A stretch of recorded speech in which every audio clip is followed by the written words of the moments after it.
Bloodhound Lil Jeff would hop out the car and start start chasing. You are mine! No! This house would end up being none other than the Demon Slayer himself, Trap City Rob. Rob would come outside. No. Trap City would waste no time to celebrate, as their main op was just exterminated.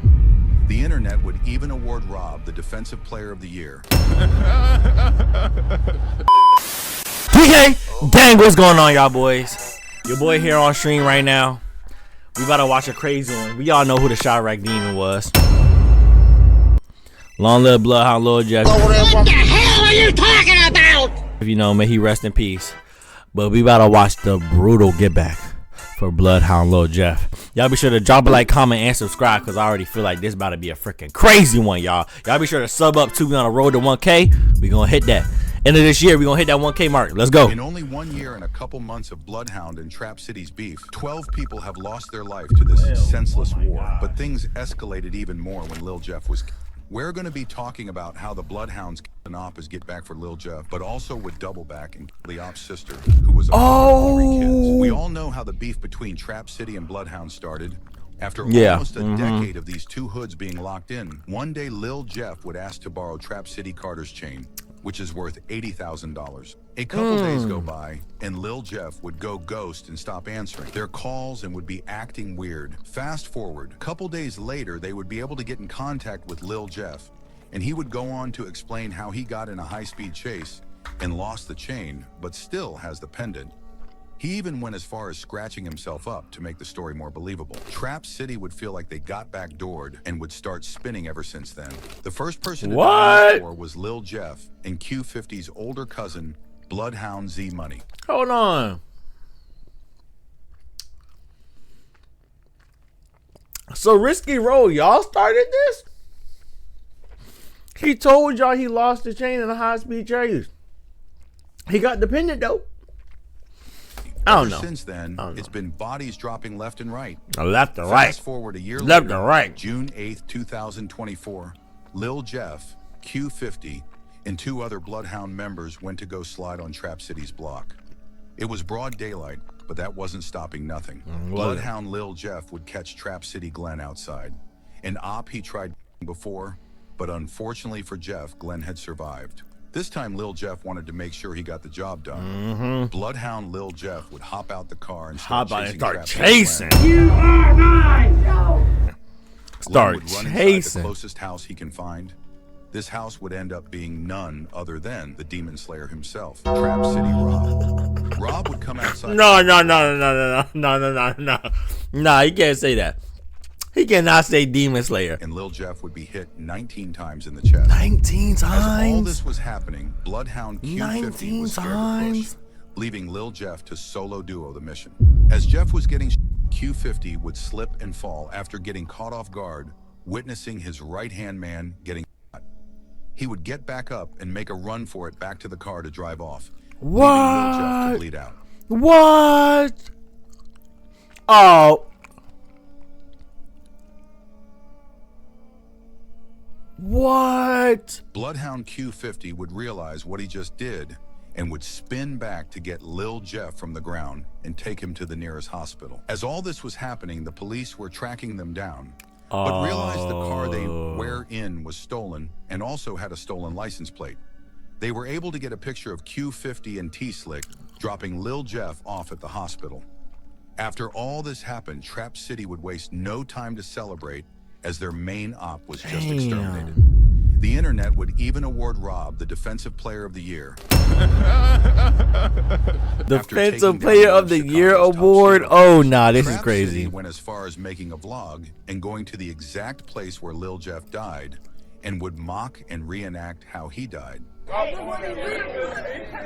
this is what he did on the couch. No, man, we ain't taking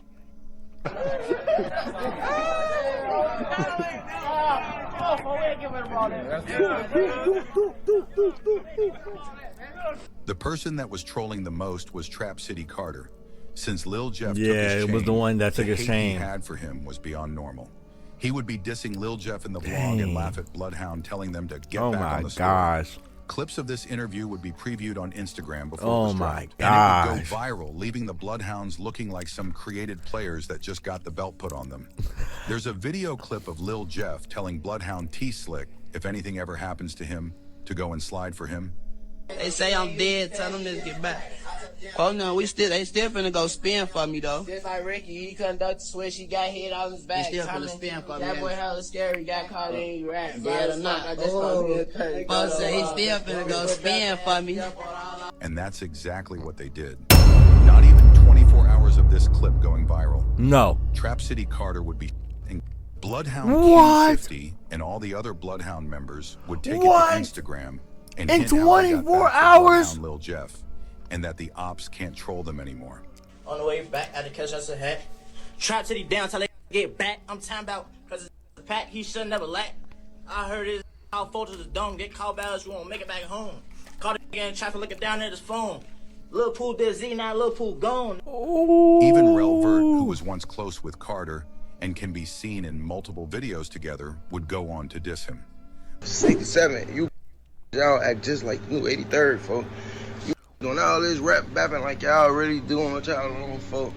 Man, hey, look, listen, folks. Y'all know what's to Lil Jeff. Y'all know about my shorty, man. Y'all know what the he do. He was punishing all. And we really wanted that, man. My road past Fat Rob so many times. This one no points, no bucket. It's a lame. Could never hang with us. You know that. These straight fans of us from my dear Uncle Greg, boy. Y'all know that. He is acting just like them, the other side, gang. 67, 83. You break lame, man. Y'all ain't having nothing.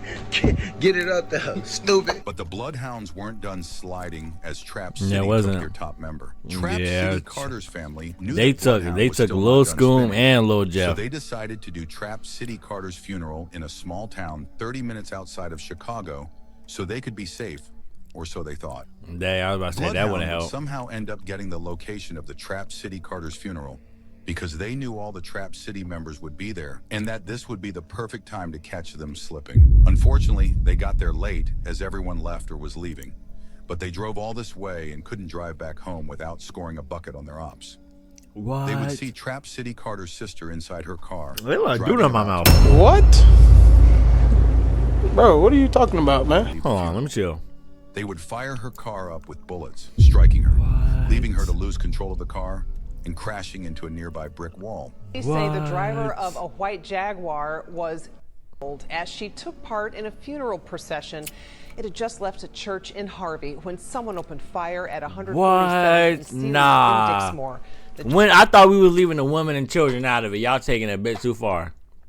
That's a bit too far. That's a little crazy. Crashed into a nearby home. 34-year-old Romisha Turner was found inside the vehicle. Dixmoor police tell us that all of this happened around 12:01 this afternoon. Dixmoor police responded to a call of several fired at an intersection of 147th It's gonna be number one in Chicago. They say Romisha was war in driving Chicago, a white man. Jaguar SUV, and that SUV collided with a residential home.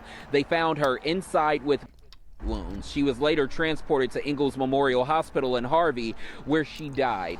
Police I know that's not university. Part of a funeral procession. Out of her university is trash. They say Ingalls in Harvey, just about a block away. Anything from besides where university took place. You can see the damage left there behind at that scene on 147th and Sealy. You can see it still shows some tire marks in the grass. You can still see that there's a lot of damage to this homeowner's property as well. And I think one of the saddest things that you find there still left behind is Romisha's shoe. She would be pronounced dead on arrival. Trap City Carter's sister was a 34-year-old mother to 3 beautiful young ladies.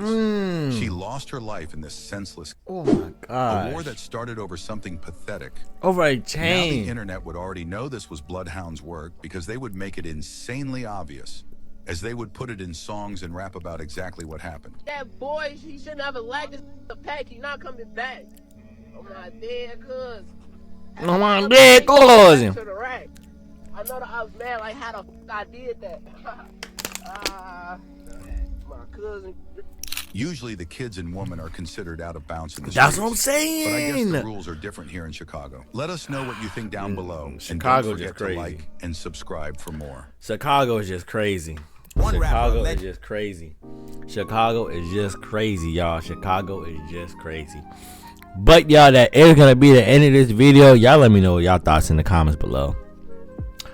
in my opinion, that's women and children are out of this. Yo, y'all let the men do what the men do. Y'all over there killing each other, busting each other for no reason over a pendant and chain, bro. That's just crazy. But hey, man, that's gonna be it of today's video, y'all. Y'all be sure to drop a like, comment, and subscribe. Like I said again, let me know y'all comments down below. And with all that being said, my boy, who's DK out.